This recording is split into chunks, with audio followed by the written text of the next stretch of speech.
Hello, Covenant friends. Our first spiritual for April 6th is We Shall Overcome. We Shall Overcome is most commonly attributed as being lyrically descended from I'll Overcome Someday, which was a hymn by Charles Albert Tindley that was first published in 1901.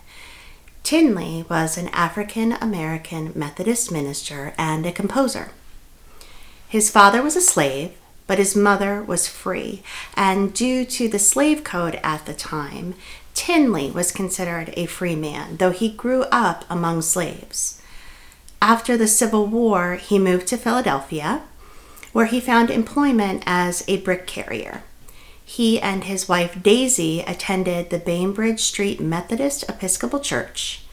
Charles later became the sexton of that church, and that job at the time offered no salary. Never able to go to school, he learned independently and by asking people to tutor him. He enlisted the help of a Philadelphia synagogue on North Broad Street to learn Hebrew, and he learned Greek by taking a correspondence course through the Boston Theological Seminary. After passing the ordination exam with very high scores, he became a deacon and later a minister serving the congregation of the church where he had been the janitor. He remained in Philadelphia his whole life and at his death was buried in Eden Cemetery in Collingsdale, Pennsylvania. Pete Seeger is credited with changing those lyrics of the song to those we know today, We Shall Overcome. And shortly after he reintroduced it, it became a powerful anthem of the civil rights movement of the 1960s in the United States.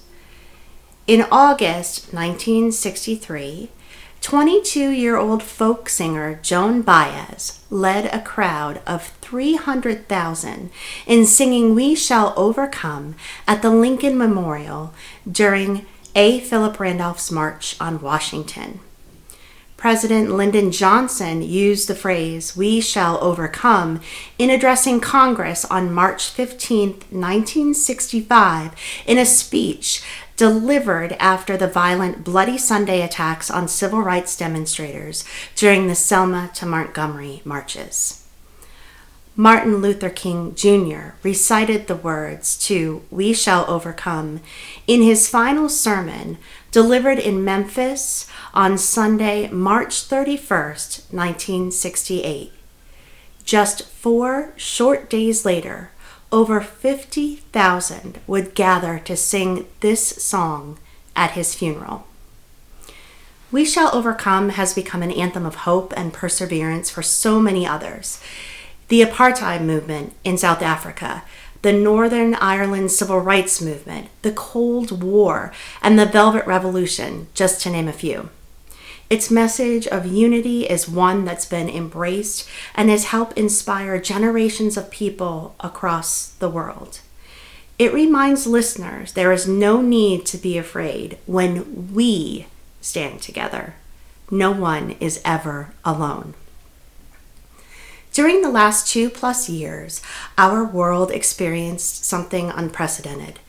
The COVID-19 pandemic taught us that even in times of great divisiveness, we need each other. We saw the globe rally around healthcare workers and other essential workers who were pressing on despite the unimaginable conditions. The following video was made by the Aeolians alumni of Oakwood University in 2020 as a response to the pandemic. The Aeolians were first formed in 1946 and since their founding have been helping to lead worship, serve, minister, and entertain with a mission of service first.